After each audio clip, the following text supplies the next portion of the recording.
નખત્રાણા વિશ્વ હિન્દુ પરિષદ બજરંગ દળ દ્વારા રામનવમીના પવિત્ર દિવસે વિથોણ પ્રખંડ દ્વારા બાઇક રેલીનું વિશેષ આયોજન કરવામાં આવ્યું હતું. કથાકાર જગદીશ મહારાજ અને સંત મુકાનંદજી મહારાજ દ્વારા આ બાઇક રેલીને પ્રસ્થાન કરાવવામાં આવ્યું હતું.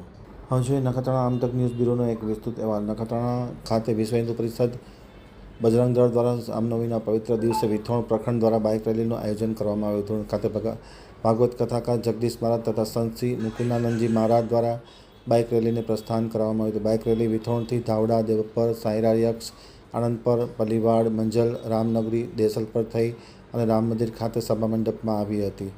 ત્યાં કાર્યકારી અધ્યક્ષ ડૉક્ટર સુધીરભાઈ પાલેજા દ્વારા તેમને આવકાર આપવામાં આવ્યો હતો અને સાથોસાથ ભગવાન રામજીના જીવન ચરિત્ર વિશે વિસ્તૃત માહિતી આપવામાં આવી હતી. વિરાણીના પૂજ્ય સંત શ્રી સુરેશદાસજી મહારાજે પણ આ પ્રસંગે પ્રાસંગિક ઉદ્બોધન કર્યું હતું. પૂર્વ કચ્છના હોમગાર્ડ કમાન્ડર અક્ષરભાઈ ઠક્કર દ્વારા કાર્યકર્તાઓ દ્વારા જે વિશેષ આયોજન કરવામાં આવ્યું તેને બિરદાવવામાં આવ્યું હતું. જિલ્લા મંત્રી નાજાભાઈ ભરવાડે અનેક જગ્યાએ જે પ્રવૃત્તિ ચાલી રહી છે તે બાબતે અંગુલી નિર્દેશ કર્યો હતો.